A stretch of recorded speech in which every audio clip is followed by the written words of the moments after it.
ഉപവാസ പ്രാർത്ഥനയായി കൂടി വരുവാൻ ദൈവം സാവകാശങ്ങളും നന്മകളും തന്നത് ഓർത്ത് ദൈവത്തെ മഹത്വപ്പെടുത്തുകയാണ്. നമുക്ക് ദൈവത്തിന് വളരെ പ്രാർത്ഥനയോടുകൂടി ആയിരിക്കാം. ആമേൻ. നമുക്ക് ചൂട് കാരണമൊക്കെ അല്പം നേരത്തെ നിർത്താനായിട്ട് ആഗ്രഹിക്കുന്നു. ആമേൻ. തിരുവചന ഭാഗം ഒന്ന് വായിക്കാം. 37 യോബ് പുസ്തകം 37 8 വാക്യം.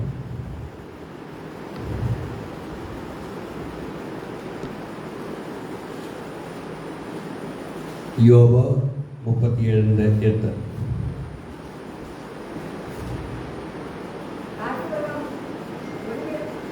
ഒളിവിടത്ത് ചെന്ന് തൻ്റെ ഗുഹയിൽ കിടക്കുന്നു. ഞങ്ങളെ ആഴമായി സ്നേഹിക്കുന്ന ഞങ്ങളുടെ നല്ല പിതാവെ, അനുഗ്രഹിക്കപ്പെട്ടതായ നല്ല സമയത്തിനായി സ്തുതിക്കുന്നു. ഇന്ന് പകല് കർത്താവെ അങ്ങേ സ്തുതിപ്പാനും പ്രാർത്ഥിപ്പാനും ഒക്കെ അങ്ങ് ഞങ്ങൾക്ക് തന്ന സാവകാശത്തിനായി സ്തോത്രം. ഞങ്ങളെ അനുഗ്രഹിക്കണമേ. ഞങ്ങൾക്ക് ആവശ്യമായിരിക്കുന്ന ദൂത് ഞങ്ങൾക്ക് തരണമേ. അങ്ങയുടെ വചനം കേൾക്കുമ്പോൾ ഞങ്ങൾക്ക് രോഗസൗഖ്യവും ഞങ്ങളുടെ പ്രശ്നങ്ങൾക്ക് വിടുതലും ഉണ്ടാകുവാൻ ഞങ്ങൾ പ്രാർത്ഥിക്കുന്നു. പ്രാർത്ഥന കേട്ടല്ലോ, യേശു ക്രിസ്തുവിന്റെ വലിയ നാമത്തിൽ തന്നെ, ആമേൻ. Praise the Lord. കാട്ടുമൃഗം ഒളിവിടത്ത് ചെന്ന് തൻ്റെ ഗുഹയിൽ കിടക്കുന്നു. പ്രിയമുള്ളവരെ, താഴെ ഒരു വേദഭാഗം അതിനോട് ചേർന്ന് പറയുന്നുണ്ട്. ദക്ഷിണ മണ്ഡലത്തിൽ നിന്ന് കൊടുങ്കാറ്റും ഉത്തരദിക്കിൽ നിന്ന് കുളിരും വരും. പ്രിയമുള്ളവരെ, നമ്മൾ ഈ വേദഭാഗം മനസ്സിലാക്കുമ്പോൾ യോബിന്റെ ജീവിതത്തിന്റെ ചില പ്രത്യേകമായ ഒരു ഭാഗം. യോബിന്റെ ജീവിതത്തിൽ വലിയ ഒരു കൊടുങ്കാറ്റ് ഉണ്ടായി. ഇന്ന് വരെ ഒരു മനുഷ്യനും ലോകത്തിൽ ഉണ്ടാകാത്ത ഒരു കൊടുങ്കാറ്റ് എന്ന് പറയും. സമ്പത്ത് മാത്രമല്ല, മക്കൾ നഷ്ടപ്പെട്ടു. സമ്പത്ത് മക്കൾ മാത്രമല്ല, ഭാര്യ നഷ്ടപ്പെട്ടു. ഭാര്യ മാത്രമല്ല, ആരോഗ്യം നഷ്ടപ്പെട്ടു. സമ്പത്ത് നഷ്ടപ്പെട്ടു, മക്കൾ നഷ്ടപ്പെട്ടു, ഭാര്യ നഷ്ടപ്പെട്ടു. സമ്പത്ത് ആദ്യം പറഞ്ഞു, ആരോഗ്യം നഷ്ടപ്പെട്ടു. Price the Lord. അതോടെ പറഞ്ഞാൽ സമ്പത്ത് പോയി, മക്കൾ മരിച്ചുപോയി, ആരോഗ്യം തകർന്നു. അവിടെ നിന്നില്ല, സുഹൃത്തുക്കൾ കുറ്റപ്പെടുത്തി, ഭാര്യ പോലും മുറിവേൽക്കുന്ന വാക്കുകൾ സംസാരിച്ചു. അവസാനം ഭാര്യ യോബിനെ ഉപേക്ഷിച്ചു പോയി. എന്നാൽ ഇതൊരു വലിയ പരീക്ഷയായിരുന്നു യോബിന്റെ ജീവിതത്തിലുണ്ടായത്. എന്നാൽ ഈ പരീക്ഷയുടെ നടുവിലും യോബ് ദൈവത്തെ വിട്ടില്ല. Price the Lord. ഇതൊരു നമ്മൾ ചിന്തിക്കുമ്പോൾ പ്രകൃതിയുടെ കുറിച്ചുള്ള അല്ലെ കൊടുങ്കാറ്റടിക്കുന്ന സമയത്ത് സിംഹം ഒളിയിടത്ത് പോയി അല്ലെങ്കിൽ ഗുഹയിൽ ചെന്ന് ഇരിക്കുന്നു എന്നുള്ള ആ ഭാഗമൊക്കെ നമ്മൾ ചിന്തിക്കുമ്പോൾ ഇത് ഒരു മൃഗത്തിന്റെ കാര്യം മാത്രമല്ല, ഒരു പ്രകൃതിയുടെ കാര്യം മാത്രമല്ല. ഇത് യോബിന്റെ ജീവിതത്തിന്റെ ഒരു സാഹചര്യമാണ്. യോബിന്റെ ജീവിതത്തിന്റെ ഒരു ചിത്രമാണ്. പ്രിയമുള്ളവരെ, നമ്മുടെ ജീവിതത്തിൽ ഇതുപോലെയൊക്കെ വന്നേക്കാം. നമ്മുടെ ആരോഗ്യം നഷ്ടപ്പെട്ടു പോകുന്ന സമയം വരാം. നമ്മളുടെ ജീവിത പങ്കാളികൾ നമ്മളിൽ നിന്ന് അകന്നു പോകുന്ന സമയം വരാം. മക്കൾ നമ്മളെ ഒറ്റപ്പെടുത്തുന്ന സമയം വരാം, കുറ്റപ്പെടുത്തുന്ന സമയം വരാം.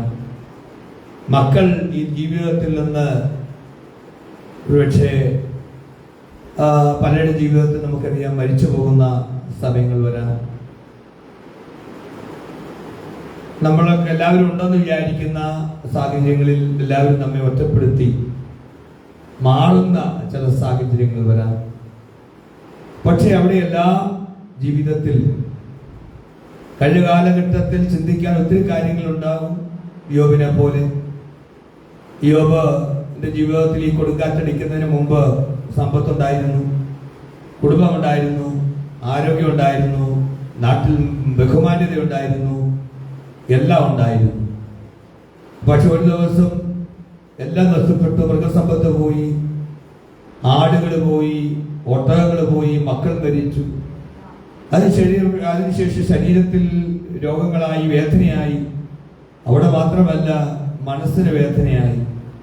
ഇതൊക്കെ യോബിന്റെ ജീവിതത്തിൽ ഒറ്റ എന്ന് പറഞ്ഞാൽ പെട്ടെന്ന് സംഭവിച്ച ഒറ്റ നിമിഷത്തിൽ എന്നതുപോലെ ചില അനുഭവങ്ങൾ നമ്മുടെ ജീവിതത്തിൽ ഇതുപോലെ സന്ദർഭങ്ങൾ വരാം. എത്രയോ പേരുടെ ജീവിതത്തിൽ നമ്മൾ കാണുന്നു ഒറ്റ ഫോൺ കോൾ, ഒരു മെഡിക്കൽ റിപ്പോർട്ട്, ഒരു അപകട വാർത്ത,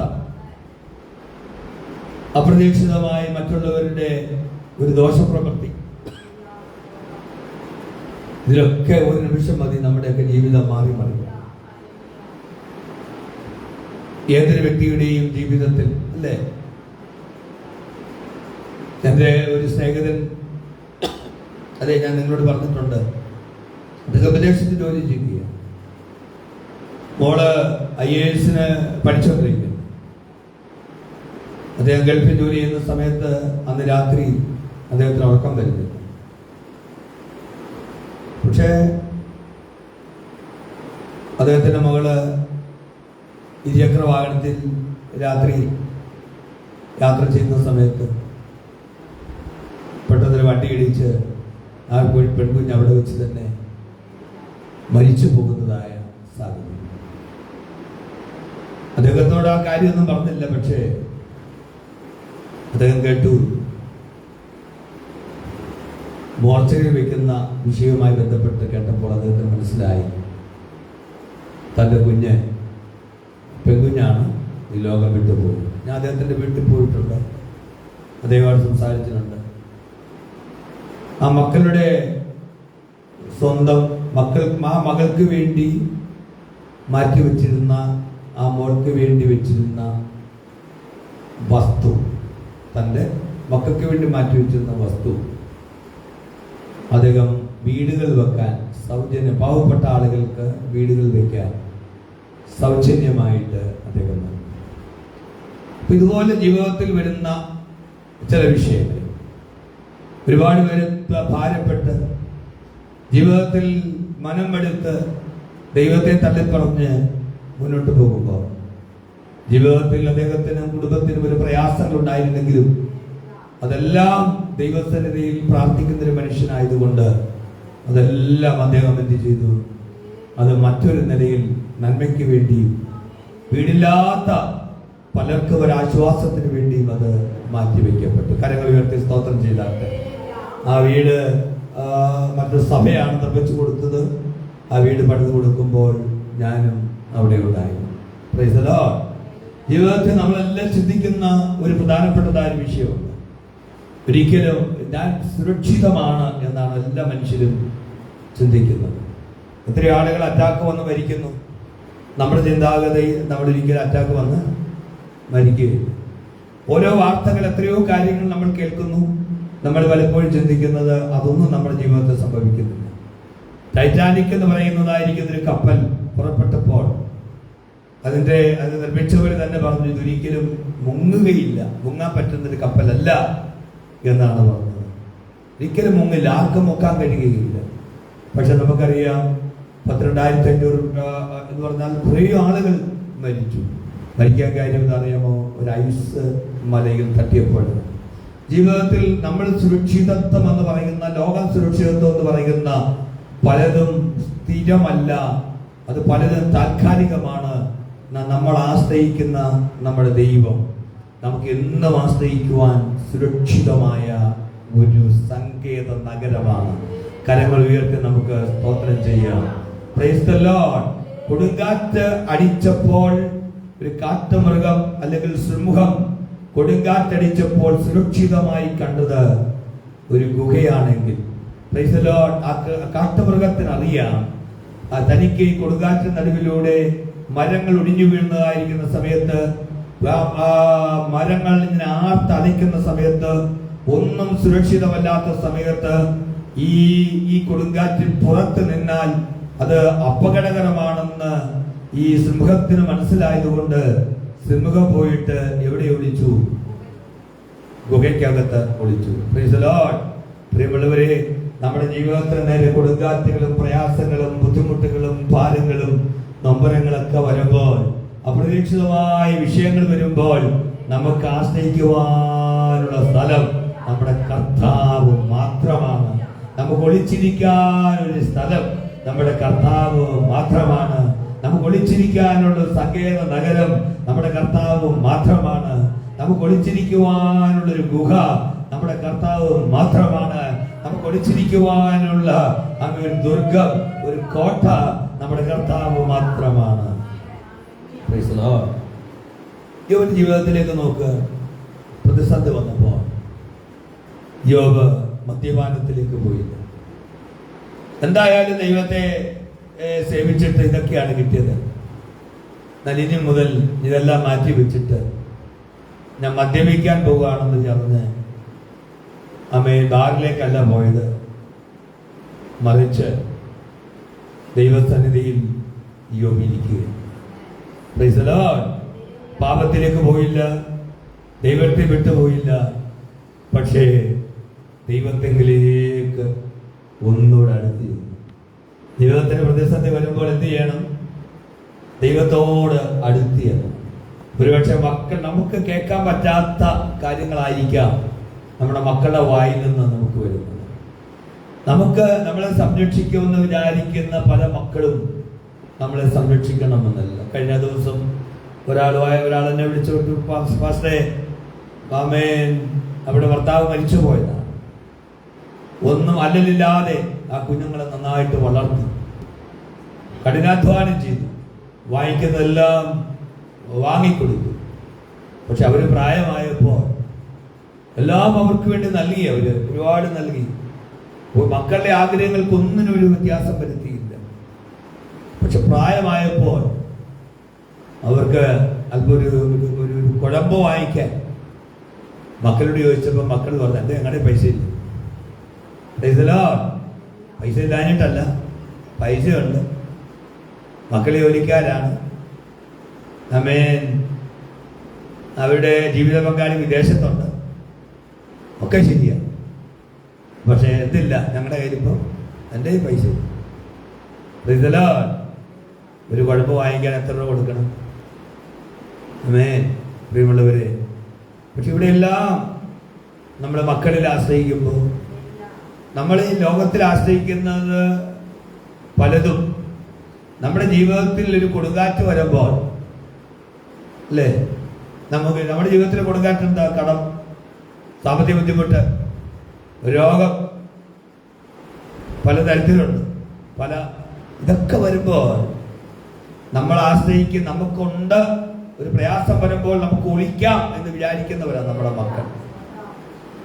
നമ്മുടെ ഒരു പ്രതിസന്ധിയിൽ നമ്മുടെ മക്കളിൽ നമുക്ക് ഒളിക്കാം, ജീവിത പങ്കാളിയിൽ ഒളിക്കാം, അല്ലെ നമ്മൾ സ്നേഹിക്കുന്ന ചിലരൊക്കെ ഒളിക്കാം എന്നൊക്കെ വിചാരിക്കുന്ന സാഹചര്യങ്ങളിൽ പ്രിയമുള്ളവരെ, അവിടെ ഒന്നും നമുക്ക് ഒളിക്കാൻ പറ്റുകയില്ല. അവിടെ ഒന്നും നമുക്ക് മറന്നിരിക്കാൻ പറ്റുകയില്ല. അവിടെ ഒന്നും നമുക്ക് മറവായിരിക്കുകയില്ല. അവിടെ ഒന്നും നമ്മളെ ആരും സംരക്ഷിക്കുകയില്ല. നമ്മളെ സംരക്ഷിക്കുവാൻ കഴിയുന്ന ഒരു കർത്താവ് നമുക്കുണ്ട്. കരങ്ങൾ ഉയർത്തി നമുക്ക് സ്തോത്രം ചെയ്യാം. ഇവിടെയാണ് നമ്മുടെ വാക്കുകളുടെ അർത്ഥം എന്ന് പറയുന്നത്. യോബ് പറഞ്ഞു, യഹോവ തന്നു, യഹോവ എടുത്തു. ഞാൻ വിചാരിച്ചെന്ന് പറയുമെന്ന് വിചാരിച്ചില്ല. ഇനി ഒന്നും ഞാൻ എന്ത് ചെയ്യുന്നില്ല, ഈ ദൈവത്തെ പിൻപറ്റുന്നില്ല, ദൈവത്തോടു കൂടി ഇരിക്കുന്നില്ല, ഇനി ഞാൻ പ്രാർത്ഥിക്കുന്നില്ല, ഇനി ഞാൻ ആരാധിക്കുന്നില്ല, ഇനി ഞാൻ ചർച്ചയിൽ പോകുന്നില്ല. ദൈവം എന്തിനൊക്കെ ദൈവത്തിന് നേരത്തെ എന്തൊക്കെ സാക്ഷ്യം പറഞ്ഞു, ദൈവത്തെ കുറിച്ച് മഹാസഭയിൽ എന്തെല്ലാം പ്രസ്താവിച്ചോ, അതെല്ലാം കഴിഞ്ഞ ഞായറാഴ്ചകളിലൊക്കെ എന്തെല്ലാം പറഞ്ഞോ, അതെല്ലാം തിരിച്ചു പറയുമെന്ന് ആര് വിചാരിച്ചത്? വിചാരിച്ചു. പക്ഷെ യോബ് അത് പറഞ്ഞില്ല. യോബ് പറഞ്ഞു, യഹോവ തന്നു, യഹോവ എടുത്തു. കരയുയർത്തി സ്തോത്രം ചെയ്തു. ഇത് കേൾക്കാൻ ദൈവം ആഗ്രഹിക്കുന്നു. ഈ വിശ്വാസത്തിന്റെ ഒരു പ്രതിസന്ധിയുടെ കാര്യങ്ങളിൽ വിശ്വാസത്തിന്റെ നമ്മുടെ വാക്ക് ദൈവം അത് മുഖവിലേക്ക് എടുക്കും. ഒരു പ്രതിസന്ധി വരുമ്പോൾ നമ്മൾ സംസാരിക്കുന്ന നമ്മുടെ വാക്കുകൾ ദൈവം എന്ത് ചെയ്യും എന്ന് പറഞ്ഞേ, അത് മുഖവിലേക്ക് എടുക്കും. അപ്പൊ നമുക്കറിയത്തില്ലേ, ചിലപ്പോൾ നമുക്ക് ദേഷ്യം വരുമ്പോൾ നമ്മുടെ ആളുകളോട് ചിലപ്പോൾ നമ്മൾ ചില വിഷയങ്ങളിൽ നമ്മൾ പെട്ട് അടിച്ചമർത്തി നമ്മൾ വെച്ചിരുന്ന ദുഃഖങ്ങളൊക്കെ ഒരു പ്രതിസന്ധി വരുമ്പോൾ, ദേഷ്യം വരുമ്പോൾ നമ്മളല്ലാത്ത രീതിയിൽ നമ്മൾ വിളിച്ചു പറയും ചില സമയങ്ങളല്ലേ. പിന്നീട് നമ്മൾ ചിന്തിക്കും അതൊന്നും വേണ്ടായിരുന്നു, തെറ്റായിപ്പോവും, ഞാൻ അങ്ങനെയൊന്നും പറയാൻ പാടില്ലായിരുന്നു. പക്ഷെ അപ്പോഴത്തേക്ക് വാക്കുകൾ തിരുത്താൻ പറ്റാത്ത വിധത്തിൽ അത് പോയി അല്ലേ. നമ്മളിനി എത്ര തിരുത്താൻ അവരെ വിളിച്ചു പറഞ്ഞാലും ചിലപ്പോൾ ആ വാക്കുകൾ മറ്റവർ തിരുത്തണമെന്നില്ല, മറ്റവരുടെ മനസ്സിൽ നിന്ന് പോകണമെന്നില്ല, മറ്റുള്ളവര് ക്ഷമിക്കണമെന്നില്ല. ഇനി ക്ഷമിച്ചാൽ തന്നെ ഉള്ളിൽ ക്ഷമിക്കണമെന്നില്ല. ഇതുപോലെ അവരെയുള്ളവരെ ദൈവസന്നിധി നമ്മൾ ചിലപ്പോൾ നമ്മളുടെ വിഷമതയിലായിരിക്കാം നമ്മൾ ചില കാര്യങ്ങൾ വിളിച്ചു പറയുന്നത്, ദൈവത്തിന് എതിരായി സംസാരിക്കുന്നത്, അവിശ്വാസത്തിന്റെ വാക്ക് പറയുന്നത്. പക്ഷെ മനുഷ്യരോട് പറയുന്ന വാക്കുകൾ മനുഷ്യർ ക്ഷമിച്ചെന്ന് വരില്ല, പക്ഷെ ദൈവത്തോട് പറയുന്ന വാക്കുകൾ ദൈവം ക്ഷമിക്കും. നമ്മൾ ഹൃദയവേദനയോടെ, ഹൃദയനുറുക്കത്തോടെ അപ്പ തെറ്റുപറ്റിപ്പോയെന്ന് പറഞ്ഞാൽ നമ്മുടെ അപ്പൻ ക്ഷമിക്കും. നമുക്ക് എത്രയോ പേരിലറിയാം, ദാവീദിനെ നമുക്കറിയാം, പത്രോസിനെ നമുക്കറിയാം, എത്രയോ പേരുടെ അനുഭവങ്ങൾ നമുക്കറിയാം. നമ്മളൊന്ന് ഏറ്റു പറയാൻ നോക്കിയാൽ മതി. നമ്മൾ ആത്മാർത്ഥമായിട്ടൊന്ന് വിഷമിച്ച് പിതാവേ തെറ്റുപറ്റിപ്പോയെന്ന് പറഞ്ഞാൽ നമ്മൾക്ക് മേൽക്കരമായ അങ്കിയും കൈക്ക് മോതിരവും പുതിയ ചെരുപ്പും ഇടിവിച്ച് വീണ്ടും നമ്മളെ സംരക്ഷിക്കുന്ന, നമുക്ക് പാർക്കുവാൻ ഭവനവും നമുക്ക് ഭക്ഷണം, ശരീരത്തിന് ആവശ്യമായിരിക്കുന്ന ഭക്ഷണവും എല്ലാം തന്ന്, വ്യക്തിക്കും ജീവനും ആവശ്യമായതെല്ലാം തന്ന് നമ്മെ സംരക്ഷിക്കുന്ന ഒരു കർത്താവ് നമുക്കുണ്ട്. കരങ്ങൾ ഉയർത്തി ദൈവത്തിന് സ്തോത്രം ചെയ്യാം. പക്ഷേ ചില വിഷയത്തിൽ ഞാൻ പറയാം, ജീവിതത്തിന്റെ പ്രതിസന്ധിയിലേക്ക് വരുമ്പോൾ നമ്മൾ എവിടേക്കാണ് ഓടുന്നത് എന്ന് നമ്മൾ ചിന്തിക്കണം. ഒരു മനുഷ്യൻ വലിയ ശക്തമായി കാറ്റടിക്കുന്ന സമയം, ശക്തമായി കാറ്റടിക്കുന്നു, അതിശക്തമായ മഴയാണ്, മുമ്പിലുള്ളതൊന്നും കാണാൻ പറ്റുന്നില്ല, ഭയങ്കരമായ മഴ, അടുത്ത് വരുന്നത് പോലും കാണാൻ പറ്റുന്നില്ല. പക്ഷേ ഒരു മനുഷ്യൻ ആ മഴയ്ക്ക് മുമ്പോട്ട് ഓടുകയാണ്. അപ്പോൾ അദ്ദേഹത്തെ അറിയാവുന്ന ഒരു മനുഷ്യൻ പെട്ടെന്ന് അദ്ദേഹത്തെ കണ്ടപ്പോൾ കൈക്ക് പിടിച്ചു നിർത്തി, ചോദിച്ചു എവിടേക്കാ പോകുന്നത്? മഴയാണ്, ഇവിടെ എനിക്ക് മഴയിൽ നിന്ന് രക്ഷപ്പെടണം, കാറ്റിൽ നിന്ന് രക്ഷപ്പെടണം. പക്ഷെ ആ സുഹൃത്ത് പറഞ്ഞ, മോനെ സ്നേഹിത, താങ്കൾ രക്ഷപ്പെടാൻ ഓടുന്നത് കടലിലേക്കാണ് ഓടുന്നത്. കാരണം മുമ്പിൽ കടൽ കാണാൻ പറ്റുന്നില്ല, അദ്ദേഹം ഓടുകയാണ്, ലക്ഷ്യമില്ലാതെ ഓടുകയാണ്. ഇതുപോലെയാണ് ദൈവത്തിന്റെ പൈതലെ പ്രശ്നങ്ങളിൽ നിന്ന് രക്ഷപ്പെടാൻ വേണ്ടി ആ ആളുകൾ ഓടുന്നത് എവിടേക്കാ? ലോകത്തിലേക്ക് ഓടുകയാണ്. അവർ ലഹരിയിലേക്ക് ഓടുന്ന ഒരുപാട് പേരെ കാണും, നിരാശയിലേക്ക് പോകുന്ന ഒരുപാട് പേരെ കാണും, തെറ്റായ ബന്ധങ്ങളിലേക്ക് ഓടുന്ന ഒരുപാട് പേര് കാണും. ദൈവത്തിന്റെ പൈതലെ, നിനക്ക് ഓടാൻ ഒരു ലക്ഷ്യസ്ഥാനം ഉണ്ടായിരിക്കണം. പ്രയാസങ്ങൾ വരുമ്പോൾ യോബിനെ പോലെ അപ്പ എന്ന് പറഞ്ഞ് നെടുമ്പാട് വീണ് ദൈവത്തിൽ ആശ്രയിക്കുവാൻ നിനക്കൊരു സ്ഥലം ഉണ്ടായിരിക്കണം. നീ പ്രതീക്ഷിക്കാത്ത വേദനകളൊക്കെ നിന്റെ ജീവിതത്തിൽ വരും പ്രിയമുള്ളവരെ. നോക്കിയേ, ഇപ്പോൾ ഈ സിംഹം കിടക്കുന്നത്, ഈ കാട്ടുമൃഗം കിടക്കുന്നത് എവിടെയാ? ഗുഹയിലാണ്. ആ ഗുഹയിൽ എന്തോ ഉണ്ട് ഒന്ന് പറയാമോ? ഗുഹയിൽ ഒറ്റപ്പെടലുണ്ട്, നിശബ്ദതയുണ്ട്. ഈ ഗുഹയിൽ ആരും ആ കാട്ടുമൃഗത്തോട് സംസാരിക്കാനോ ആശ്വസിപ്പിക്കാനോ ഒന്നും ആരുമില്ല പ്രിയമുള്ളവരെ, അല്ലേ? ആരുമില്ല, ഒറ്റപ്പെട്ട് കിടക്കുകയാണ്. ആ ഗുഹയില് വല്ലാത്ത നിശബ്ദതയാണ്. അമേൻ, നിശബ്ദതയാണ്. പുറത്തെ മഴയുടെ ശബ്ദം,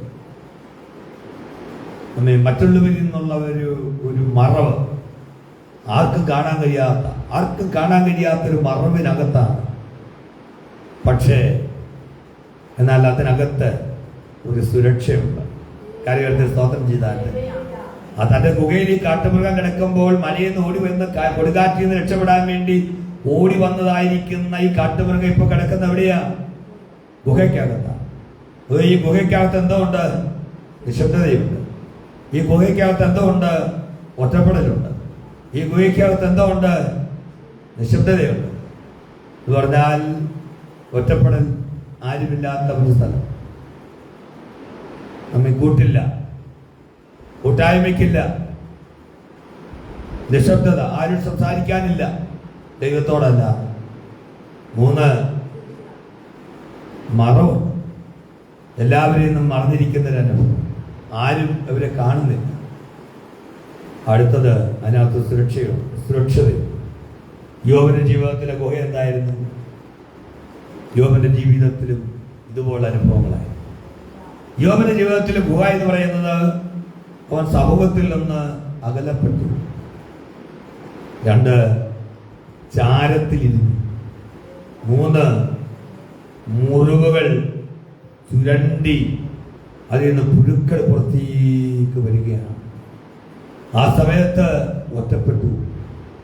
ഈ സമയത്താണ് അവൻ മനുഷ്യരെക്കാൾ ദൈവത്തെ കൂടുതൽ അറിഞ്ഞത്. കരയുയർത്തിയെന്ന് സ്തോത്രം ചെയ്താൽ ഒരുപക്ഷെ വിചാരിച്ചു ഭാര്യയെ കൂടുതൽ അറിയാമെന്ന് വിചാരിച്ചു, ഭാര്യയെ മനസ്സിലാക്കിയിട്ടുണ്ടെന്ന് വിചാരിച്ചു.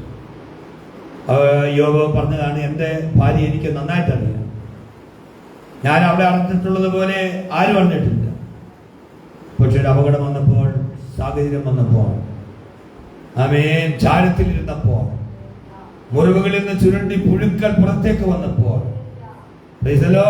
ഒറ്റപ്പെട്ടിരുന്നപ്പോൾ, ഹല്ലേലൂയ, അവന്റെ ജീവിതത്തിൽ സംഭവിച്ചത് അവൾ മനസ്സിലാക്കിയ ഭാര്യ ശരിക്ക് അവൻ മനസ്സിലാക്കിയ ഭാര്യ അങ്ങനെയായിരുന്നില്ല. അവൻ മനസ്സിലാക്കിയ അവരുടെ കൂട്ടുകാരങ്ങനെയായിരുന്നില്ല. അവൻ മനസ്സിലാക്കിയ സമൂഹം അങ്ങനെയായിരുന്നില്ല. അവൻ മനസ്സിലാക്കിയ പലതും അങ്ങനെയായിരുന്നില്ല. കരങ്ങൾ ഉയർത്തി ദൈവത്തിന് സ്തോത്രം ചെയ്താട്ടെ. ഈ സമയം ദൈവം നിന്റെ ജീവിതത്തിൽ അനുവദിക്കുന്ന എന്തിനാണെന്നറിയാമോ? ഇതുപോലെയുള്ള സാഹചര്യങ്ങളിലൂടെ ദൈവത്തിന്റെ പൈതലേ നീ മുന്നോട്ട് പോകുമ്പോൾ ദൈവം ആഗ്രഹിക്കുന്നത് ഇതുവരെ നീ മനുഷ്യരെ അറിഞ്ഞതു എന്നാൽ അതിയേക്കാൾ ഉപരി നീ ദൈവത്തെ കൂടുതൽ അറിയണം.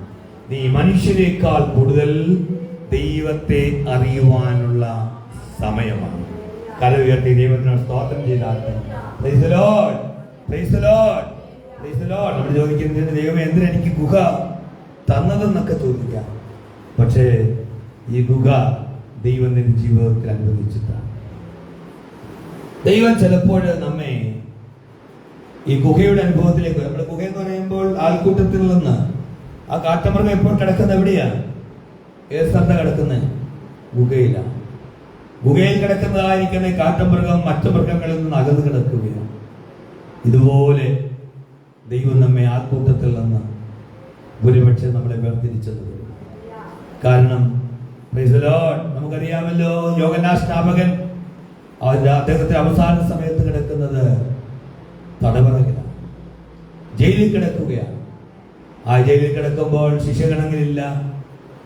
യോർദാൻ നദിക്കരയിൽ സ്നാനപ്പെട്ട 10,000 അവിടെയില്ല. അനുഗമിച്ച ആരും അവിടെയില്ല. ഒറ്റപ്പെട്ട് ഇങ്ങനെ കിടക്കുമ്പോൾ യോഹന്നാൻ സ്നാപകനെ കുറിച്ച് ദൈവം ആഗ്രഹിച്ച കാര്യം, യോഹന്നാൻ സ്നാപകൻ ആരെക്കുറിച്ച് സാക്ഷ്യം പറഞ്ഞു, ആരെക്കുറിച്ച് സംസാരിച്ചോ? അവൻ വളരണം, ഞാനോ കുറയണമെന്ന് ആരെക്കുറിച്ച് പറഞ്ഞു? Price the Lord.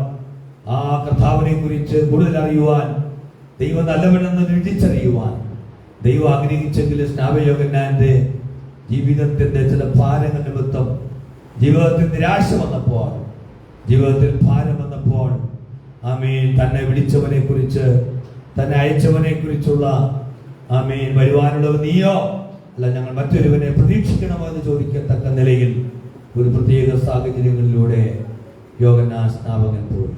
Praise the Lord. ഇനി മോശയെ കുറിച്ച് നമ്മൾ നോക്കി. മോശ 40 വർഷം കൊട്ടാരത്തിലായിരുന്നു, സൈന്യമുണ്ടായിരുന്നു, ആമേൻ, പലരും അവിടെ ഉണ്ടായിരുന്നു. ഫറവോന്റെ പുത്രി ഉണ്ടായിരുന്നു, ഫറവോൻ ഉണ്ടായിരുന്നു, മറ്റു പലരും ഉണ്ടായിരുന്നു. Praise the Lord. പട്ടാളക്കാരുണ്ടായിരുന്നു. പക്ഷേ 40 വർഷം ദൈവം മോശയെ അവിടെ നടുവിൽ നിന്ന് മാറ്റി. ഇപ്പോൾ 40 വർഷമായി, ഒരു വർഷമല്ല, 2 വർഷമല്ല, 3 വർഷമല്ല, ഇപ്പോൾ 40 വർഷമായി മോശ മരുഭൂമിയിൽ ആടുകളുടെ ഇടയിൽ മാത്രമാണ്. ആടുകൾ മാത്രമേ ഇപ്പോൾ മോശ അറിയുന്നുള്ളൂ. പ്രിയമുള്ളവരെ, price the Lord, praise the Lord. മോശ അറിയാവുന്ന അത് മറ്റാർക്കും മോശെ കണ്ടെത്തി മനസ്സിലാക്കുന്നില്ല. 40 വർഷങ്ങൾ മോശയോടുകൂടി ആയിരുന്ന ആടുകൾ പലത് ജനിച്ചു, പല ആടുകളും ചത്തു. എങ്കിൽ പോലും പ്രിയമുള്ളവരെ, ആടുകൾ മാത്രം. ഞാൻ ചിന്തിക്കുകയാണ്, ഒരുപക്ഷെ മോശ തന്റെ ദുഃഖങ്ങൾ പങ്കുവെച്ചത് പ്രതികരിക്കാൻ കഴിയാത്ത, സഹായിക്കാൻ കഴിയാത്ത ആടുകളോടായിരിക്കാം. തന്റെ പ്രയാസങ്ങൾ, തന്റെ വേദനകൾ ഒരുപക്ഷെ മോശ പങ്കുവെച്ചത്. ആരെ വിശ്വസിച്ച് തന്റെ വിഷയങ്ങൾ പങ്കുവെക്കാൻ പറ്റും പ്രിയമുള്ളവരെ? ആരെ വിശ്വസിച്ച് തന്റെ പ്രശ്നങ്ങൾ പങ്കുവെക്കാൻ പറ്റും? നമ്മൾ വിശ്വസിക്കുന്നവരെ, മോശ വിശ്വസിക്കുന്നവരെ പലരും വിശ്വസിക്കാൻ കൊള്ളില്ലെന്ന് മനസ്സിലാകുന്നത് എപ്പോഴാണ്? 2 പേർ തമ്മിൽ തർക്കമുണ്ടായപ്പോൾ മിസ്രയീമിനെ അടിച്ചു കൊന്നു. ആർക്ക് വേണ്ടി അടിച്ചു കൊന്നത്? മറ്റേ വ്യക്തിക്ക് വേണ്ടിയിട്ടാണ്. പക്ഷെ മറ്റേ വ്യക്തി അടുത്ത നിമിഷം മോശയെ തള്ളിപ്പറയുകയായിരുന്നു. തള്ളിപ്പറഞ്ഞതിന് കാരണം മറ്റൊന്നുമല്ല, തന്റെ വിവരം അറിഞ്ഞാൽ താനും മരിച്ചു പോകാൻ സാധ്യതയുണ്ട്, താനും കൊല്ലപ്പെടാൻ സാധ്യതയുണ്ട്. സ്വരക്ഷയ്ക്ക് വേണ്ടി പറഞ്ഞതാ. നിന്നെ ഞങ്ങൾക്ക് ന്യായകർത്താവാക്കിയത് ആരാണ്? അത് ചോദിച്ചില്ലെങ്കിൽ, മോശയെ തള്ളിപ്പറഞ്ഞില്ലെങ്കിൽ തന്റെ ജീവനും അപകടത്തിൽപ്പെടുവാനുള്ള സാഹചര്യം ഉണ്ടായിരുന്നു. അതുകൊണ്ടായിരിക്കാം ആ വ്യക്തി തള്ളിപ്പറഞ്ഞത്. പക്ഷെ താൻ ആർക്ക് വേണ്ടിയാണോ സംസാരിച്ചത്, താൻ ആർക്ക് വേണ്ടിയാണ് നിന്നത്? ഇസ്രായേൽ ജനത്തിന് വേണ്ടി.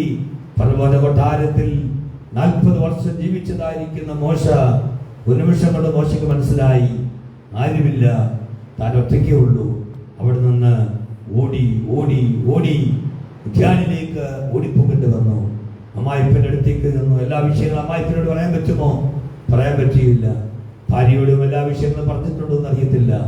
പക്ഷെ തൻ്റെ മനസ്സിന്റെ ഭാരവും, തൻ്റെ ജീവിതത്തിന്റെ ദുഃഖവും, തൻ്റെ ജീവിതത്തിന്റെ നെടുവീർപ്പും എല്ലാം തൻ്റെ കൂടെ ഉണ്ടായിരുന്ന, തനിക്ക് വിശ്വസിക്കാൻ പറ്റുന്ന, തനിക്ക് വിശ്വസിച്ച് എന്ന് തുറന്നു പറയാൻ പറ്റുന്ന, തന്നെ സ്നേഹിക്കുന്ന ആട്ടിൻപറ്റത്തോട് ആ മോശ പങ്കുവെച്ചു. ആ ജനക്കൂട്ടത്തിൽ നിന്ന് 40 വർഷം മോശ മാറി. എന്തിനാണെന്നറിയാമോ? ദൈവം ആഗ്രഹിക്കുന്ന മോശയായിട്ട് ദൈവത്തിന് മോശയെ പുറത്തു കൊണ്ടുവരാനാണ്. നിന്റെ ജീവിതത്തിന്റെ കഷ്ടപ്പാടുകളും വേദനകളും ഭാരങ്ങളും നൊമ്പരങ്ങളൊക്കെ വരുമ്പോൾ നിനക്ക് ആരോട് തുറന്നു പറയാൻ കഴിയാത്ത, ആരെയും വിശ്വസിച്ച് തുറന്നു പറയാൻ കഴിയാത്ത ചില മേഖലകൾ, അനുഭവങ്ങളിലൂടെ നീ കടന്നു പോകുമ്പോൾ ദൈവം നിന്നെ കുറിച്ച് ആഗ്രഹിക്കുന്നത് മറ്റൊന്നുമല്ല, നീ ഒരു മോശയെ പോലെ, ഒരു ദാവീദിനെ പോലെ, ഒരു ജോസഫിനെ പോലെ, ഒരു ദാനിയേലിനെ പോലെ, ഒരു യോഹന്നാൻ അപ്പോസ്തലനെ പോലെ നീ വരണം. ഒരു പൗലോസിനെ പോലെ നീ ദൈവത്തിന് വേണ്ടി നിൽക്കണം. ഇതാണ് ദൈവം നിന്നെ കുറിച്ച് ആഗ്രഹിക്കുന്നത്. യോബിനെ പോലെ നീ ദൈവ സന്നിധിയിൽ നിൽക്കണം. Price the Lord. ഹല്ലേലൂയ. വേദനയിൽ യോബ് ദൈവത്തെ ആഴത്തിലാണ്. നേരത്തെ യോബ് അറിഞ്ഞത് തന്നെ സമ്പന്നനാക്കുന്ന ദൈവത്തെയാണ്, അല്ലേ? യോബിന് വളരെ സമ്പത്തുണ്ടായിരുന്നു. മധ്യപൗരസ്ത്യ ദേശത്തിലെ ഏറ്റവും വലിയ സമ്പന്നന്, രാജകീയ ജീവിത രീതി ജീവിച്ചിരുന്നതാണ്. തന്റെ കാൽ വെണ്ണയിലാണ് കഴുകിക്കൊണ്ടിരുന്നത്. അവിടുത്തെ ന്യായാധിപനായിരുന്നു. ഇത്തിരി കാര്യങ്ങൾ അവിടെ നമുക്ക് പറയാൻ കഴിയും. അവിടെ ഒരു ദൈവത്തിന്റെ ഒരു വശമാണ് യോബ് അറിഞ്ഞത്. എന്നാൽ ഇപ്പോൾ യോബ് അറിയുന്നത്, തന്റെ കഷ്ടത വന്നപ്പോൾ, രോഗം വന്നപ്പോൾ, പ്രയാസം വന്നപ്പോൾ ദൈവത്തിന്റെ വേറൊരു സ്വഭാവം യോബ് കണ്ടു. എന്താ സ്വഭാവം എന്നറിയാമോ? കഷ്ടതയിലെ കൈവിടാത്ത ദൈവം, ആശ്വസിപ്പിക്കുന്ന ദൈവം, കഷ്ടതയിലെ സ്നേഹിക്കുന്ന ദൈവം, കഷ്ടതയിലെ നഷ്ടപ്പെട്ട പോലെല്ലാം തിരിച്ചു തരാൻ കഴിയുന്ന ഒരു ദൈവത്തെ യോബ് കണ്ടത്. ഈ ദൈവത്തിന്റെ വേറെ ഒരു സ്വഭാവം യോബ് കണ്ടു. കരങ്ങൾ ഉയർത്തി സ്തോത്രം ചെയ്താട്ടെ. ദൈവത്തിന്റെ പൈതലേ, പ്രൈസ് ദി ലോർഡ്. ദൈവത്തിന്റെ പൈതലേ, നിന്റെ ആത്മജീവിതത്തിൽ ഞാൻ പറയട്ടെ, നിന്റെ ദൈവത്തെ നീ നിന്റെ കഷ്ടതയിൽ അറിയണം, നിന്റെ നഷ്ടത്തിൽ അറിയണം, നിന്റെ വേദനയിൽ അറിയണം, നിന്റെ സമ്പത്തിൽ അറിയണം, നിന്റെ സുഖകാലത്ത് നീ അറിയണം. Price the Lord. നിന്റെ കഷ്ടകാലത്ത് നീ നിന്റെ ദൈവത്തെ അറിയണം. Price the Lord. ചില വേദനകൾ ആർക്കും മനസ്സിലാകില്ല. യോബിന്റെ സുഹൃത്തുക്കൾ വന്നു, 7 ദിവസം അവിടെ വന്ന് മിണ്ടാതിരുന്നു. Praise the Lord. ആമേൻ. അത് കുഴപ്പമില്ലാത്ത സമയമായിരുന്നു. യോബ് വിചാരിച്ചു തന്നെ ആശ്വസിപ്പിക്കാനാണ് വന്നത്. 7 ദിവസം എത്ര നല്ല സമയമാണ്, കൂട്ടുകാർ വന്നല്ലോ, ഒരാശ്വാസമാണ്. അപ്പോൾ 7-ാമത്തെ ദിവസം വായ തുറന്നപ്പോൾ മുതൽ യോബിന്റെ സ്വസ്ഥത നഷ്ടപ്പെടാൻ തുടങ്ങി. അതുവരെ എന്തോ ഉണ്ടായിരുന്നു? സ്വസ്ഥതയുണ്ടായിരുന്നു, അതുവരെ സമാധാനമുണ്ടായി. കുറ്റപ്പെടുത്താൻ ആരുമില്ലല്ലോ, എല്ലാവരും പോയില്ലേ? യോബ് ദൈവത്തിൽ അങ്ങോട്ട് ആശ്രയിക്കാൻ തുടങ്ങിയ സമയത്താണ് യോബിനെ സ്നേഹിച്ച 7 സ്നേഹിതന്മാർ. ഞാൻ എപ്പോഴും പറയാറുണ്ട്, നാറ്റം വമിക്കുന്ന ശരീരത്തിന് മുമ്പിൽ ഒരു മനുഷ്യന്റെ ശരീരം അഴുകുന്നതാണ് ഏറ്റവും വലിയ നാറ്റം എന്ന് പറയുന്നത്. ആമേൻ. അവിടെയൊക്കെ 7 സ്നേഹിതന്മാർ തന്റെ ഭാര്യ പോലും ഉപേക്ഷിച്ചു പോയ സമയത്ത് തന്റെ ഒപ്പം ഇരുന്ന് 7 ദിവസം വായ തുറക്കാതെ ദുഃഖത്തോടെ മൗനമായിരുന്ന സ്നേഹിതന്മാർ വായ തുറക്കുന്നപ്പോൾ യോബിന്റെ ജീവിതത്തിന്റെ അടുത്ത പരിശോധനയാണ്. Price the Lord. അവർ സംസാരിക്കാൻ തുടങ്ങി. സംസാരിച്ച ഒത്തിരി വിഷയങ്ങളുണ്ട്. എന്നാലും അതിൻ്റെ അകത്തൊക്കെ പറയാം, നീ പാപം ചെയ്തിട്ടുണ്ടാകും. ഞങ്ങളുടെയൊക്കെ മുമ്പിൽ നീ നീതിമാനാണ് കേട്ടോ, ഞങ്ങളുടെയൊക്കെ മുമ്പിൽ നീ വിശുദ്ധനാണ്, ഞങ്ങളുടെയൊക്കെ മുമ്പിൽ യോബ് അങ്ങനെയാണ് ഇങ്ങനെയാണ്, നേരുള്ളവൻ നിഷ്കളങ്കനോ എന്നൊക്കെ ഞങ്ങൾ കേട്ടിട്ടുണ്ട്. എന്നാ യോബേ, ഞങ്ങൾ അറിയാതെ നീ പാപം ചെയ്തിട്ടുണ്ട്. അടുത്ത കാര്യം പറയാണ്, ദൈവം നിന്നെ ശിക്ഷിക്കും.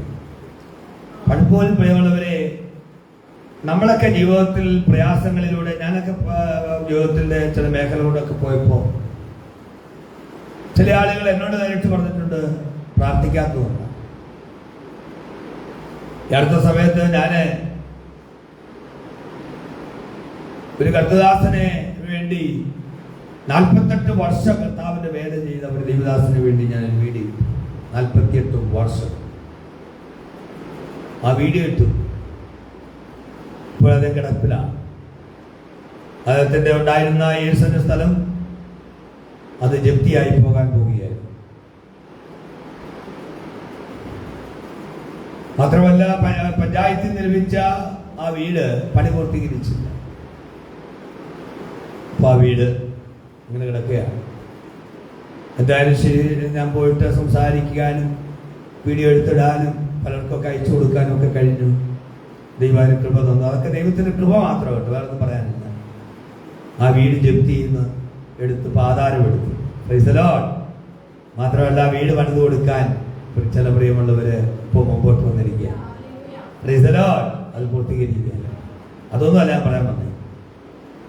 ചിലർ അദ്ദേഹത്തെ വിളിച്ചിട്ട് പറയുക, പേര് പറയുന്നില്ല, ചില അദ്ദേഹത്തെ വിളിച്ചിട്ട് പറയുകയാണ്, എനിക്ക് അറിയാം, ഞാൻ നമ്പർ അയച്ചു തരാൻ പറഞ്ഞപ്പോൾ നമ്പർ അയച്ചു തന്നപ്പോൾ എനിക്ക് അറിയാവുന്ന ആളുകളാണ്. വിളിച്ച് പറയാ, പ്രാർത്ഥിക്കാത്തതുകൊണ്ടാണ് കേട്ടോ, നിങ്ങൾക്ക് വിശ്വാസമില്ലാത്തതുകൊണ്ടാണ്, നിങ്ങൾ പ്രാർത്ഥിക്കാത്തതുകൊണ്ടാണ്, നിങ്ങളുടെ ജീവിതത്തിൽ എന്തോ കുഴപ്പമുണ്ടായതുകൊണ്ടാണ്. ആമേൻ. എന്നിട്ട് അദ്ദേഹം പറയാണ്, എനിക്ക് പ്രശ്നമൊന്നുമില്ലല്ലോ, ഞാൻ ഇത്ര നാളായല്ലോ വിശ്വാസം വന്നിട്ട്, എനിക്കെന്താ പ്രശ്നമില്ലാത്തത്? അദ്ദേഹത്തിന് എന്താ പ്രശ്നം? അദ്ദേഹം അമേരിക്കയിലൊക്കെ ഇഷ്ടം പോലെ കാശുണ്ടാക്കി, ആൾക്ക് എന്താ പ്രശ്നം? ഞാൻ പറഞ്ഞു വന്നതിന് അർത്ഥം മനസ്സിലായി. അമേരിക്കയിലൊക്കെ പോയി ഇഷ്ടം പോലെ പൈസ ഉണ്ടാക്കി, വലിയ വീടൊക്കെ വെച്ച് സുഖമായിട്ട് അദ്ദേഹം താമസിക്കുക. ഒരു പൈസ കൊടുത്തൊരു മനുഷ്യൻ അദ്ദേഹം കൊടുക്കുകയില്ല. ലൈവാണ്, ഈ മെസ്സേജ് അദ്ദേഹം കേൾക്കുമെന്ന് എനിക്കറിയില്ല, എങ്കിലും ഞാൻ പറയാം. എന്താ വിഷയം? പ്രിയമുള്ളവരെ, ഞാൻ പറയട്ടെ, മറ്റുള്ളവരുടെ വേദന, മറ്റുള്ളവരുടെ പ്രയാസങ്ങൾ, മറ്റുള്ളവരുടെ കഷ്ടതകൾ ചില മനുഷ്യർക്ക് മനസ്സിലാകില്ല. Price the Lord. Praise the Lord. ദൈവത്തിന്റെ മുന്നിൽ നിന്റെ വേദന എല്ലാവർക്കും മനസ്സിലാകും, നിന്റെ കഷ്ടത എല്ലാവർക്കും മനസ്സിലാകും, നിന്റെ നൊമ്പരങ്ങൾ എല്ലാവർക്കും മനസ്സിലാകും.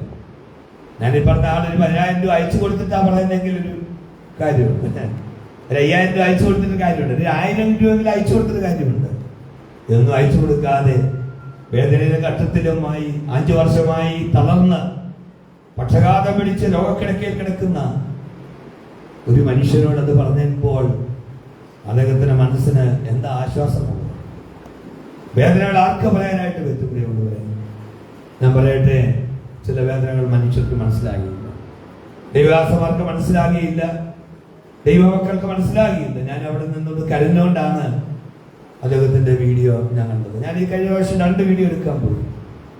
ആ 2 വീഡിയോയിലും ഞാൻ കരഞ്ഞു.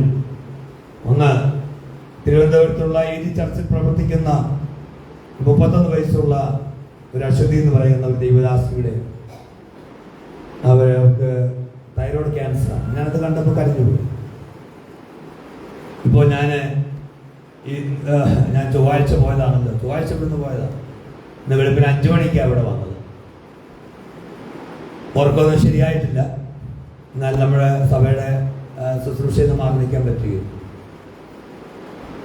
ഇന്നലെ ഞാൻ കണ്ണൂർ ചെന്ന് 4 വയസ്സുള്ള കുഞ്ഞിൻ്റെ വീഡിയോ എടുത്തുകൊണ്ടിരുന്നപ്പോൾ ബ്ലഡ് ക്യാൻസറാണ്. ഞാനും കരഞ്ഞുപോയി. എന്നാൽ പലർക്കും പലരുടെയും വേദനകൾ ആർക്കും മനസ്സിലാകില്ല. പ്രിയമുള്ളവരെ, ആ ദേവദാസൻ ആ വീഡിയോയിലൂടെ സംസാരിക്കുമ്പോൾ അദ്ദേഹം കരഞ്ഞില്ല. വീഡിയോ ഓഫ് ചെയ്ത സമയത്ത് അദ്ദേഹം കണ്ണുകൾ തുടച്ച് അദ്ദേഹം കരഞ്ഞു. പുറത്ത് ചിരിക്കുന്ന ആളിൻ്റെ ഉള്ളിൽ ദുഃഖമുണ്ടാകും. ജനക്കൂട്ടത്തിന് നടുവിൽ നിൽക്കുന്ന ആളുകളും ഇവിടെ ഉള്ളിൽ ഏകാന്തതയുണ്ടാകും. 12 വർഷമായി രോഗിയായിരുന്ന ഒരു സ്ത്രീ യേശു കർത്താവിന്റെ വസ്ത്രത്തിന്റെ വെളിമ്പലെങ്കിലും തൊട്ടാൽ മതി എന്ന് പറഞ്ഞുകൊണ്ട് ആ സ്ത്രീ ജനക്കൂട്ടത്തിനിടയിലേക്ക് ചെല്ലുകയാണ്. യേശു കർത്താവിനെ തൊടാൻ കഴിയാത്ത നിലയിൽ തിക്കിത്തിരക്കുന്നതായിരിക്കും എന്ന് പറഞ്ഞാൽ തൊടാൻ കഴിയാത്ത വിധത്തിൽ ജനക്കൂട്ടമാണ്. പക്ഷെ ജനക്കൂട്ടത്തിന് നടുവിലും ചുറ്റും ജനമുണ്ടെങ്കിലും ഒരു ഏകാന്തത അനുഭവിക്കുന്ന സ്ത്രീ യേശു കർത്താവിന്റെ വസ്ത്രത്തിന്റെ വിളിമ്പിൽ ചെന്ന് കൊണ്ടു. നടുക്കടലിൽ യാത്ര ചെയ്യുന്ന സമയത്ത് നടുക്കടൽ വീണുപോയി. പക്ഷേ തുഴഞ്ഞ് നീന്തി ക്ഷീണിക്കുമ്പോൾ ചുറ്റും വെള്ളമാണെങ്കിലും ഒരു തുള്ളി വെള്ളം കുടിക്കാൻ പറ്റാത്ത നിലയിൽ ഉപ്പുവെള്ളത്തിന്റെ നടുവിലായിരിക്കുന്നത് പോലെ ജനക്കൂട്ടത്തിന്റെ നടുവിൽ ഇതുപോലെ ഏകാന്തതപ്പെടുന്ന സാഹചര്യം. ദാവീദ് കരുണ ചെയ്യണമേ എന്നൊരു കുരുടായിരിക്കുന്ന മനുഷ്യനെ വിളിക്കുകയാണ്. ആ മനുഷ്യന് ചുറ്റും ആളുകളുണ്ട്. കർത്താവായ യേശു കർത്താവിന്റെ കൂടെയുള്ള ശിഷ്യന്മാരുണ്ട്. 10,000-കണക്കിന് ആളുകൾ ഉണ്ട്. പക്ഷെ അവനെ ഒന്ന് കൊണ്ടാക്കാൻ യേശു കർത്താവിന്റെ അടുക്കൽ കൊണ്ടുവരാൻ ആളില്ലായിരുന്നു.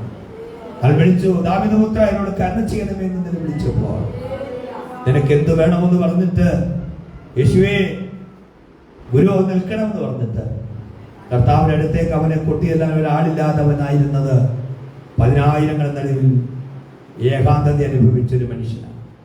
പുറത്ത് നോക്കുമ്പോൾ അവൻ ഒറ്റപ്പെട്ടവനാണോ? അല്ല, അവൻ 10,000 നടുവിൽ അവൻ നിൽക്കുകയാണ്, ഇരിക്കുകയാണ്. പക്ഷെ അവന്റെ ഉള്ളിൽ ഏകാന്തതയുണ്ടായിരുന്നു. ആമേൻ. 12 വർഷം രോഗിയായിരുന്ന സ്ത്രീ, അവളുടെ ഉള്ളിൽ ഏകാന്തതയുണ്ടായിരുന്നു. ആമേൻ. പുറത്ത് ചിരിക്കുന്ന ആളിന്റെ ഉള്ളിൽ ആരോടും പറയാൻ കഴിയാത്ത കരച്ചിലുണ്ടാകാം. ജനക്കൂട്ടത്തിന് നടുവിൽ നിൽക്കുന്ന ഒരാൾ പോലും മനസ്സിലാക്കാൻ കഴിയാത്ത ഒരു ഏകാന്തത ഉണ്ടാകാം. ചിലപ്പോൾ ആളുകൾ നിന്നോട് ചോദിക്കും സുഖമാണെന്ന് ചോദിക്കുമ്പോഴും നീ ഉള്ളിൽ കഴിയുമ്പോഴും നീ പറയും സുഖമാണ്. ഉള്ളിൽ കഷ്ടത അനുഭവിക്കുമ്പോൾ പോലും ഒരു വ്യക്തി പറയും ആമേൻ സന്തോഷമായിരിക്കുന്നു. രാത്രിയിൽ തലയണ നനച്ച ഒരു അനുഭവത്തിലൂടെ കടന്നു പോകുമ്പോഴും ആളുകളുടെ മുമ്പിൽ ചിരിക്കാൻ ശ്രമിക്കുന്ന ചില അനുഭവങ്ങൾ. പുറത്ത് ചിരി വരുന്നില്ലെങ്കിലും അകത്ത് ചിരിയില്ലെങ്കിലും പുറത്ത് ചിരിച്ചു പോകുന്ന ചിരിക്കേണ്ടപ്പെടുന്ന ചില അനുഭവങ്ങൾ. ഇതാണ് യോബിന്റെ അനുഭവങ്ങൾ. സുഹൃത്തുക്കൾ 4 പാടി വരുന്ന യോബിനെ കുറ്റം പറയുമ്പോൾ, യോബിനെ വിധിക്കുമ്പോൾ, യോബിനെ പരിഹസിക്കുമ്പോൾ അതിന് നടുവിൽ നിന്നുകൊണ്ട് യോബ് പുഞ്ചിരിക്കാൻ ശ്രമിക്കുന്ന ആ യോബിനെ നമ്മൾ നോക്കിയേ. അപ്പോൾ യോബ് താങ്കൾ എവിടെയാണ്? യോബ് പറയും ഞാനൊരു ഗുഹയിലാണ്. യോബിന്റെ വേദന അങ്ങനെ തന്നെയായിരുന്നു. സുഹൃത്തുക്കൾ അവനെ കണ്ടു, പക്ഷെ ആരും അവന്റെ ഹൃദയം കണ്ടില്ല. അവർ കുറ്റപ്പെടുത്തി, അവനെ സംശയിച്ചു, അവനെ ഉപദേശിച്ചു. പക്ഷെ ആരും യോബിന്റെ വേദനയുടെ ആഴം മനസ്സിലാക്കിയില്ല. ആത്മീയമായ ചില സത്യങ്ങളുണ്ട്. ചില മുറിവുകൾ ശരീരത്തിലല്ല, ഹൃദയത്തിലാണ്. യോബിന്റെ സ്നേഹിതന്മാർ യോബിനെ കുറ്റം പറഞ്ഞപ്പോൾ, യോബിനെ പരിഹസിച്ചപ്പോൾ യോബിന്റെ പുറത്തെ വേദനയല്ല യോബിനെ വേദനിപ്പിച്ചത് താൻ സ്നേഹിക്കുന്ന തന്റെ സഹോദരന്മാർ എന്ന് പറയുന്ന തന്റെ സ്നേഹിതന്മാരുടെ ഓരോ വാക്കുകളും യോബിന്റെ ഹൃദയത്തെ മുറിപ്പെടുത്തി. താൻ സ്നേഹിച്ച തന്റെ ഭാര്യ ഇട്ടിട്ട് പോയ വേദനയായിരുന്നു യോബിന്റെ ജീവിതത്തിന്റെ ഏറ്റവും വലിയ വേദന എന്ന് പറയുന്നത്. ദൈവത്തിന്റെ വൈദ്യലേ, praise the Lord, praise the Lord. കരങ്ങൾ ഉയർത്തി സ്തോത്രം ചെയ്താട്ടെ. Praise the Lord. ആമേൻ. ഹൃദയം നൽകുന്നവർക്ക് യഹോവ സമീപസ്ഥനാകുന്നു. അതുകൊണ്ട് നിന്നെ ആരും മനസ്സിലാക്കുന്നില്ലെന്ന് നീ കരുതുന്നിടത്ത് നിന്റെ ദൈവം നിന്നെ അറിയുന്നു, നിന്റെ ദൈവം നിന്നെ കേൾക്കുന്നു, നിന്റെ ദൈവം നിന്നെ കാണുന്നു, നിന്റെ ദൈവം നിന്നെ കാക്കുന്നു, നിന്റെ ദൈവം നിന്നെ കൈവിടും. ഞാൻ മെസ്സേജ് പെട്ടെന്ന് അങ്ങ് നിർത്തുക കേട്ടോ. Praise the Lord. ആമേൻ, ആമേൻ. ഇപ്പോൾ നിർത്താനായിട്ട് ആഗ്രഹിക്കുകയാണ്, അതുകൊണ്ടാണ് ഞാൻ ഈ വിഷയത്തിലേക്ക് വന്നത്. Praise the Lord. ഹല്ലേലൂയ. ഹൃദയം തകർന്നവർക്ക് യഹോവ സമീപസ്ഥനാകുന്നു. നിന്റെ ഹൃദയം തകർന്നിരിക്കുമ്പോൾ നിന്റെ ദൈവം നിന്നിൽ നിന്ന് അകന്നു പോകുകയില്ല. ആമേൻ. ഒന്നുകൂടെ പറഞ്ഞാൽ അവസാന ഭാഗത്തിലേക്ക് വരട്ടെ. സിംഹം ഗുഹയിൽ കിടക്കുന്നത് ഒരു പരാജയമല്ല.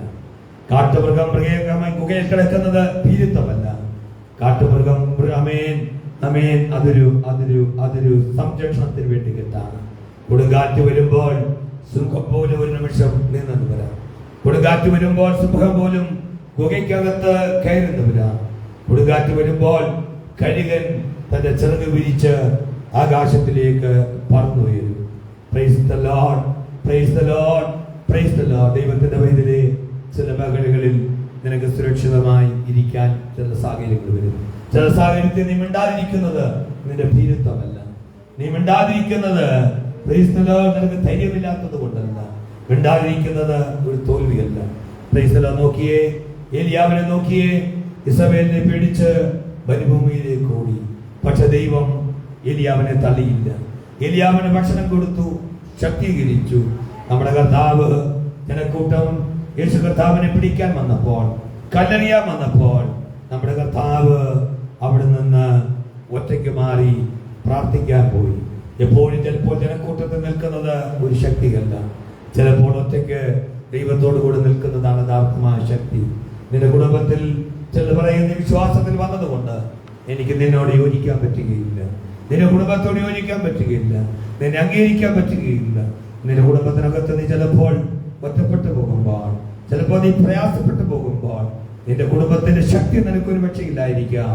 പക്ഷേ ദൈവത്തോടുകൂടെ നിൽക്കുന്നതാണ് യഥാർത്ഥമായ ശക്തി.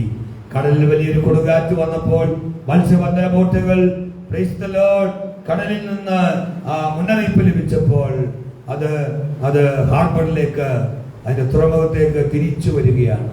പ്രിയമുള്ളവരെ, അത് പേടിച്ചുള്ള വരവല്ല, അത് ഭീരുത്വമല്ല, മറിച്ച് ചില വിഷയങ്ങൾക്ക് നമുക്ക് സംരക്ഷണം ആവശ്യമാണ്. നമ്മൾ അല്പം ഒന്ന് പിന്മാറുന്നത് പ്രൈസ് ദി ലോർഡ് ഭീരുത്വമല്ല. ചില വാക്കുകളിൽ മിണ്ടാതിരിക്കുന്നത് ഭീരുത്വമല്ല. ചില വിഷയങ്ങളിൽ നീ മറുപടി കൊടുക്കാതിരിക്കുന്നത് ഭീരുത്വമല്ല. ചില വിഷയങ്ങളിൽ പ്രതികരിക്കാതിരിക്കുന്ന ഭീരുത്വമല്ല, മറിച്ച് നിന്റെ സംരക്ഷണയുള്ള നീ കർത്താവിന്റെ അരികിൽ പ്രൈസ് ദി ലോർഡ്. ആമേൻ. നീ കർത്താവിന്റെ സന്നിധിയിലാണ്. ദൈവത്തിന്റെ വൈദ്യരെ, ഗുഹയിൽ കിടക്കുന്ന അവസാനമല്ല. കൊടുങ്കാറ്റ് കഴിഞ്ഞാൽ അതേ മൃഗം വീണ്ടും ഗുഹയിൽ നിന്ന് പുറത്തു വരിക. ആമേൻ. പ്രതിസന്ധി കഴിഞ്ഞാൽ വീണ്ടും പുറത്തു വരിക. യോബിൻ രോഗത്തിൽ നിന്ന് പുറത്തു വന്നതുപോലെ, കട്ടലിൽ നിന്ന് പുറത്തു വന്നതുപോലെ, ദാരിദ്ര്യത്തിൽ നിന്ന് പുറത്തു വന്നതുപോലെ യോബിന്റെ ജീവിതത്തിൽ വന്ന കൊടുങ്കാറ്റിന് ശേഷം യോബ് ആമേൻ ധൈര്യത്തോടെ, ബലത്തോടെ, പുതുശരീരത്തോടെ, ആമേൻ പുതുശക്തിയോടെ യോബ് പുറത്തു വന്നു. പ്രിയമുള്ള ദൈവത്തിന്റെ വൈദ്യരെ, നിങ്ങൾ ഗുഹയുടെ അനുഭവത്തിലാണെങ്കിൽ ദൈവം നിങ്ങളെ മറന്നിട്ടില്ല. ഈ ഗുഹ ഒരു ശിക്ഷയുടെ സ്ഥലമല്ല, അതൊരു സംരക്ഷണത്തിന്റെ സ്ഥലമാണ്. ചിലപ്പോൾ ദൈവം നമ്മെ നിർത്തും, രോഗത്തിലൂടെ കൊണ്ടുപോകും, ഏകാന്തതയിലൂടെ കൊണ്ടുപോകും, നഷ്ടങ്ങളിലൂടെ കൊണ്ടുപോകും. Price the Lord. നമ്മൾ ദൈവത്തിന്റെ സന്നിധിയിൽ നമ്മെ സമർപ്പിക്കാനാണ്. ദൈവത്തിന്റെ സന്നിധിയിലേക്ക് നമുക്ക് ഏൽപ്പിക്കാം. നിന്റെ ജീവിതത്തിൽ പരിശോധന വന്നാൽ, ചിലര് നമ്മെ ചെറിയ പരീക്ഷകൾ വന്നാൽ ചിലര് സഭയിൽ നിന്ന് മാറി നിൽക്കും, ചിലർ സഭ വിട്ടുപോയെന്ന് വരാം. Praise the Lord. ആരാധനയെന്ന്, കൂട്ടായ്മയെന്ന്, പ്രാർത്ഥനകളിൽ നിന്നല്ല ചിലർ മാറി നിന്ന് വരാം. ചിലർ പ്രാർത്ഥന വിടും, ചിലർ ദൈവത്തെ കുറ്റപ്പെടുത്തും. പക്ഷെ യോബ് വേദനയിൽ പോലും ദൈവത്തെ പിടിച്ചു. Price the Lord. പക്ഷെ യോബ് ദൈവത്തെയും പിടിച്ചു. കരങ്ങൾ ഉയർത്തി നമുക്ക് സ്തോത്രം ചെയ്താട്ടെ. ഗുഹ അവസാനത്തെ വാക്കല്ല, കൊടുങ്കാറ്റ് സ്ഥിരമല്ല, രാത്രി സ്ഥിരമല്ല. Price the Lord. ഇതിനെല്ലാം ഒരു മാറ്റം നമ്മുടെ ജീവിതത്തിൽ ഉണ്ടാകും. ഒരിക്കൽ കൂടെ കരങ്ങൾ ഉയർത്തി നമുക്ക് സ്തോത്രം ചെയ്യാം. നമ്മളെല്ലാവരും ദൈവകരങ്ങളിലേക്ക് ഒരുമിച്ച് പ്രാർത്ഥിച്ചുകൊണ്ടിരിക്കുമ്പോൾ പ്രൈസ് ദി ലോർഡ്. ആമേൻ.